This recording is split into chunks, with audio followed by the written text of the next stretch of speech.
How's everyone doing? Day 13.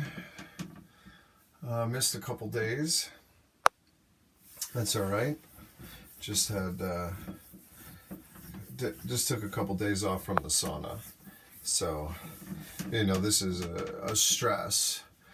It's relaxing and good for you, or, supposed to be after the fact, but good to give a little bit of a break.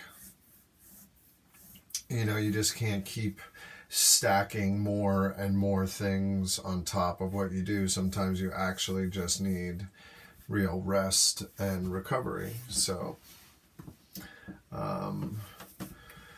working a little bit more on having something to say when I'm in here that's of any value to either you or me. My wife is traveling right now, so her mother is helping out with the kids, which is huge, and it's tough, even with the help.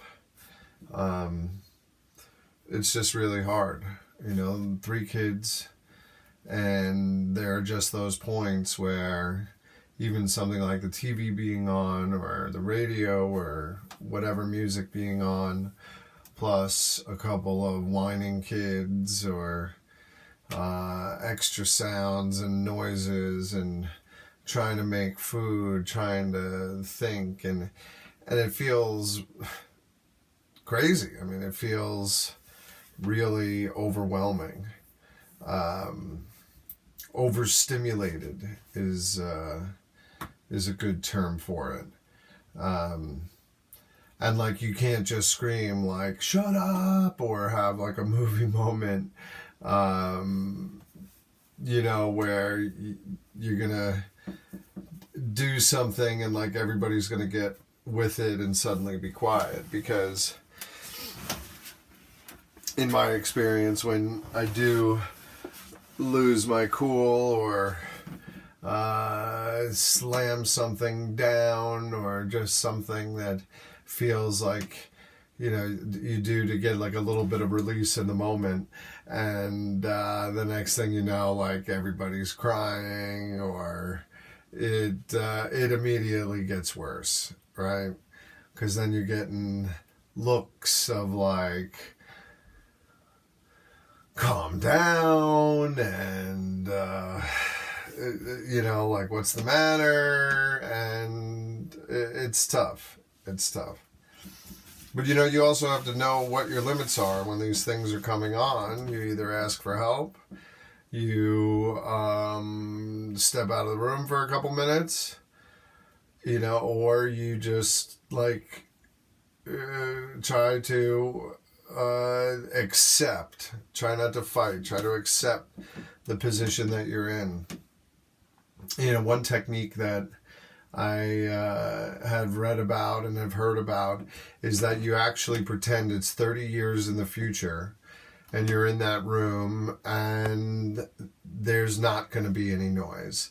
There's not going to be any craziness. There isn't going to be kids drooling or opening cabinets, or talking about magical silliness, and they're exploring their imagination. And at that point, it's okay, I'm gonna get all the quiet time I want when these kids leave. There is a point, if you're doing your job right as a parent, that you're setting them up for success and to get out into the world and to have the experiences of life. And they're not going to be running back to you every 2 seconds. At least in the house that I grew up in, it certainly wasn't like that. There wasn't one of us that as soon as we were able to get out, we did get out. And, nobody looked back unless life or a situation fell out, and then we had to go back home. But it was always begrudgingly, or out of kind of a desperation or no other spot, right? It wasn't like, oh, all right, I might as well just go home, because it definitely was worse than whatever life was kicking you around out on the outside. So there's something like you're going to spend like 85 or 90% of the time with your children of their life in the first 18 years. And then after that, it just goes down and down and down.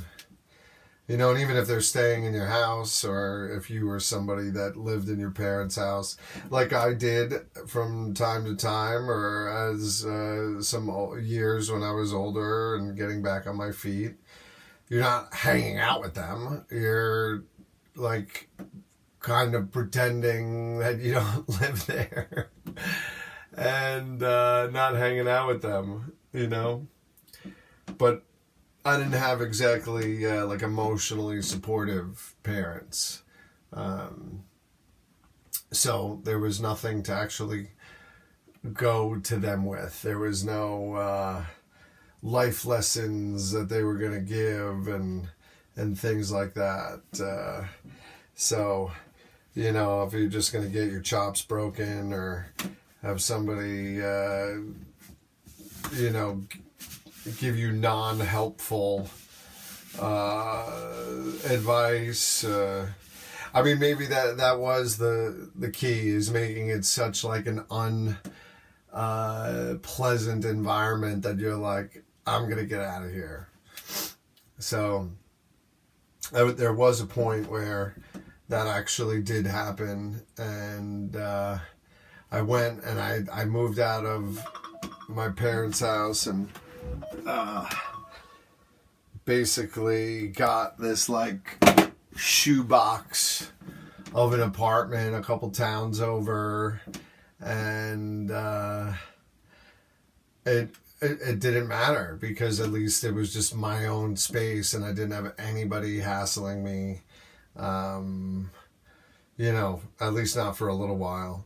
Eventually the landlords were giving me a hard time because it was like strangely connected into their house. So anytime I would like smoke pot or have people over that was late, you know, I could hear the family like conveniently having conversations outside my door type stuff. But it was an illegal apartment, so there wasn't really anything that they could do about it anyway. So, but I remember then my parents coming to visit and see where I was staying, and you know, my my mom had this look on her face of like, oh my God, like no son of mine should be staying in a place like this, like, and not getting that it was just about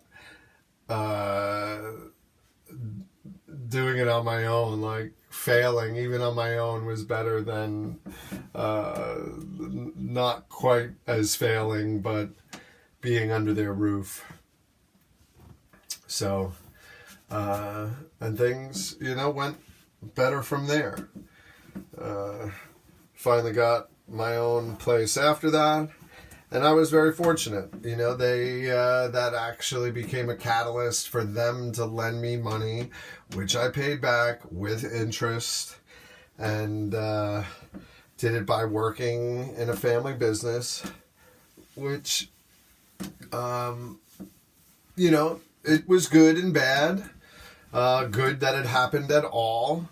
Bad because I was tethered even closer to them, and you know, like, the truth is you just got to do what you got to do. And I could have said no. I could have done it a different route, but I didn't want to make those decisions either.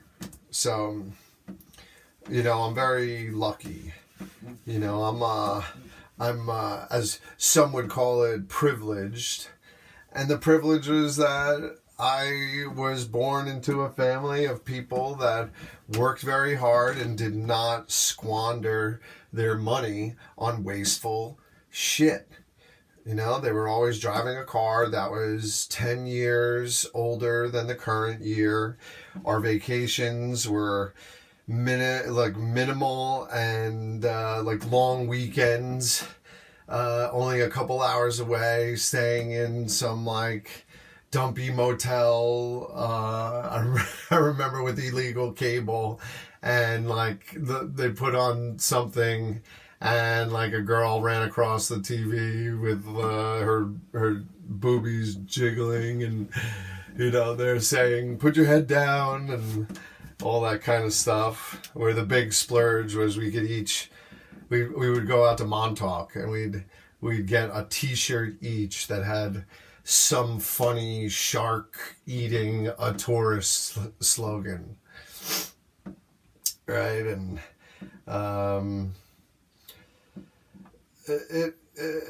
they went from middle class family with not much, and they grew it into being very successful and wealthy people, to a point where I think that they could have enjoyed themselves a little bit more.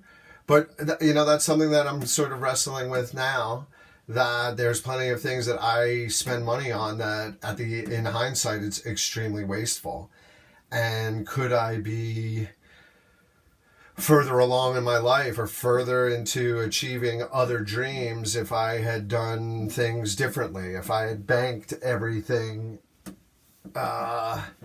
instead and invested things and did what the perfect track is of what I should be doing, instead of getting saunas during COVID, or red light things, or having multiple gym memberships, or going out to eat more often, and all these other kind of things that if I was really frugal, I would have more choices in my life, right? And that's what money actually gives you, is options. That's what I was raised on. Money doesn't give you things. Money gives you options to do the things that you want.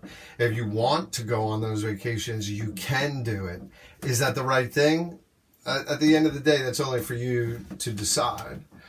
Okay, but you're not going to be limited to, I couldn't go away to school, or I had to do a few years at a community college first, or I had to work while I was in school, or, you know, put off a medical procedure because I didn't have health care or something like that.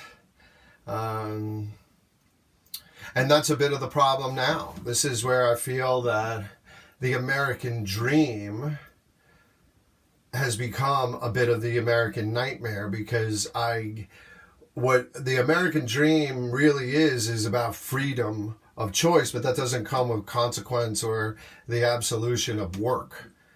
Okay? But what you are persuaded into or sold into is that the American dream is like this car, that vacation, that, you know, going out all the time, this watch, those shoes, you know, belts, you